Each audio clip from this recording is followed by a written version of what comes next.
At some point this week, you'll probably pick up a screwdriver with a cross-shaped tip and drive it into a screw without thinking twice. That shape is in your furniture, your electronics, your car, and the walls around you right now. And it carries a person's name, Phillips. Most people assume Phillips was an engineer or tool maker who looked at a flat-bladed screwdriver and decided it needed improving. The reality is more surprising. Phillips was not the original inventor of the crosshead screw. He was something harder to categorize. A businessman who found an overlooked idea, understood what it could become, and pushed it into the hands of the people who would change manufacturing with it. Why his name ended up on the tool rather than the name of the man who actually designed it is one of the more quietly fascinating stories in the history of everyday objects. Let's get into it right here on Small Things.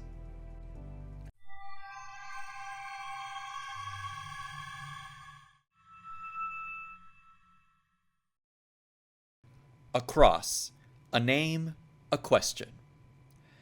At its core, a Phillips screwhead is defined by one feature, a cross-shaped recess in the screwhead, designed to accept a matching driver tip that sits centered and stable under torque. That sounds simple, but before it existed, the dominant alternative, a straight slot cut across the screwhead, had a persistent problem. A flat-bladed driver could slip sideways out of the slot under pressure, stripping the head and slowing whoever was using it. The cross recess solved that problem. The four-sided geometry guided the driver tip naturally into alignment and kept it there. What the design needed after it was conceived was not more engineering.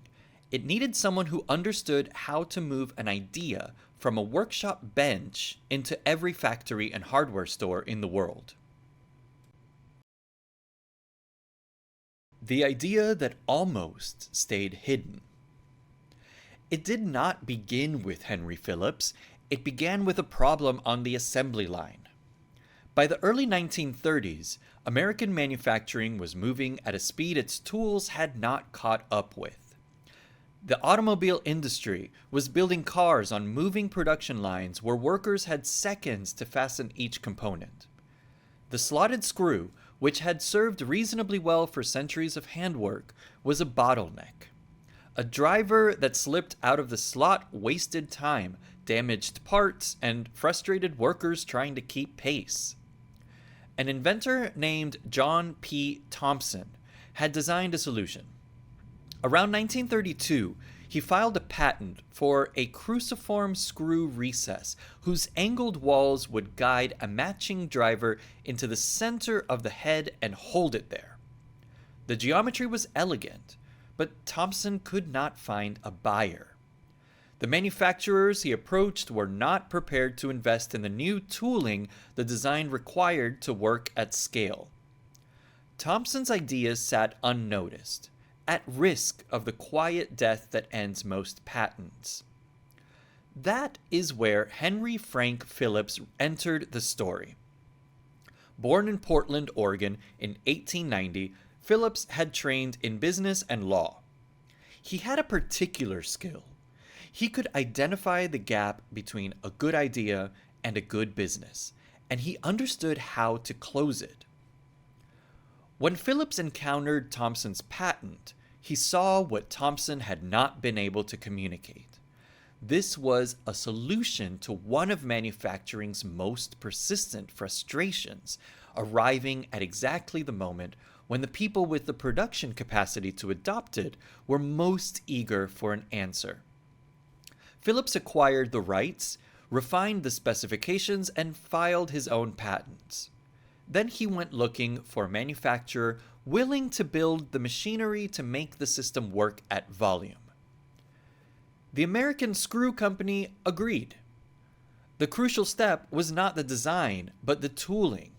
A cross recess even slightly off dimension would not accept the driver cleanly, and inconsistency was no improvement on the flat slot. Precision Manufacturing was what made the system viable. Then came General Motors. By 1936, GM was installing Phillips screws in Cadillac production. The rest of the American automobile industry followed. Then aviation. Then electronics. Then military equipment during the Second World War. By the late 1940s, the crosshead screw was simply how things were fastened. Henry Phillips never invented the shape, but without him, the shape would never have left Thomson's filing cabinet. Why the cross shape changed everything. So what made the cross recess so much better than the flat slot for the conditions of industrial production? The answer is in the geometry, and what that geometry does under torque. When a flat-bladed driver meets a slotted screw, the contact is along two narrow parallel edges. Any lateral movement of the driver, a slight wobble in the hand or in a power tool, pushes the blade sideways out of the slot. The faster you drive, the more likely that slip becomes. In hand use, a skilled worker could compensate. On a moving assembly line with a power tool running at speed, slippage was constant and costly. The Phillips recess works differently. Its four angled walls form a funnel. When the driver tip meets the recess at even a slight angle, the geometry corrects the alignment, pulling the tip into the center of the cross. The driver self-centers. A worker could place the tip roughly in position and the design would do the rest.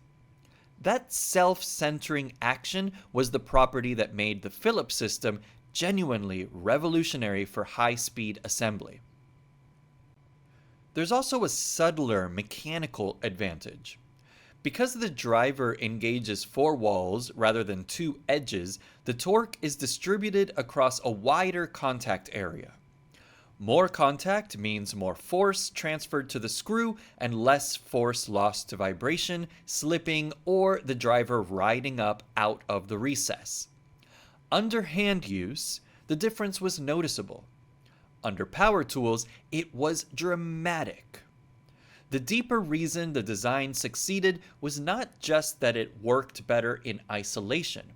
It was that it worked better with the tools that were beginning to change manufacturing at exactly the moment Phillips was promoting it.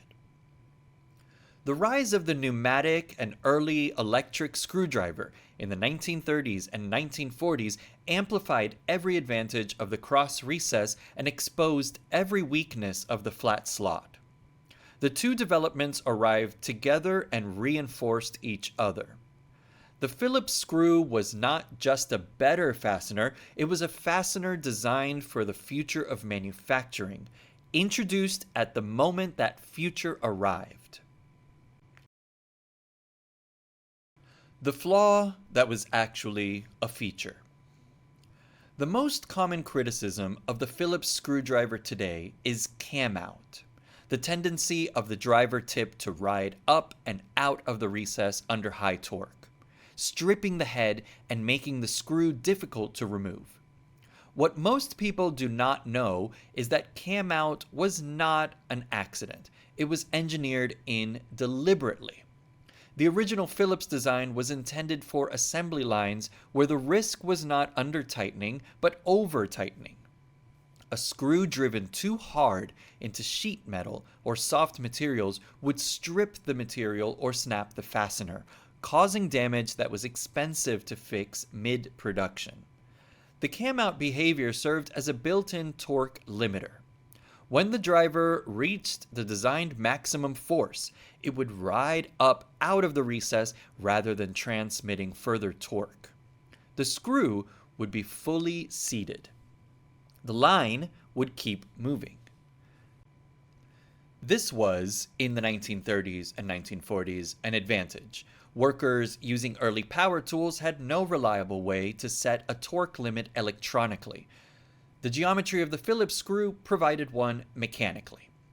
The design became a problem decades later, when the same screws appeared in consumer applications where users wanted to drive them with full force and remove them cleanly years later. The cam out that had protected a car assembly line now stripped the head of a screw someone was trying to undo at home. The Phillips design did not fail, the world changed around it. One shape, the whole world. Today, you will find the crosshead screw in almost every assembled object on the planet, often without noticing it at all. The electronics in your pocket were assembled with them. The seat you're sitting in was likely fastened with them. The global production of Phillips head screws runs into hundreds of billions of units annually, spread across automotive manufacturing, consumer electronics, furniture assembly, construction, and dozens of other industries that have built their production processes around a shape that first appeared in an American patent office in the early 1930s. In the decades after Phillips' death in 1958, competing drive designs emerged. The Posa drive, developed in the 1960s, added extra contact points to reduce cam out while keeping the self-centering geometry. The Torque Star drive, introduced in 1967, transferred higher torque with far less tendency to slip. In precision manufacturing and automotive assembly, both have displaced the original Phillips design in many contexts where consistency and torque control matter most. And yet, the Phillips screw remains the most immediately recognizable fastener drive in the world. It's the shape people reach for first, the one stocked in every hardware store, the one taught to anyone assembling their first flat pack furniture. Henry Phillips acquired a patent he did not create, persuaded a manufacturer to build machinery for it, sold the concept to one of the largest companies in America, and watched his name travel further than most inventors ever manage. The crosshead screw outlasted the man who made it famous. The right person at the right moment. So who was Phillips? Not the inventor, the catalyst. He was a businessman who understood something that many inventors do not. A good idea, sitting unrecognized, is worth very little. An idea in the hands of the right manufacturers at the right moment in history, connected to the right problem that the right industry urgently needs to solve, is worth considerably more. The Phillips screwdriver reminds us that innovation is not always about inventing something first. Sometimes, it's about recognizing the value of an overlooked idea, improving it, and bringing it to the world at exactly the right moment. The man whose name is on the tool is the man who understands that timing and acted on it. If this changed the way you think about the tools you reach for without thinking, let us know in the comments what you want us to explore next. We might make it our next episode. Thanks for watching. History often hides in the smallest details.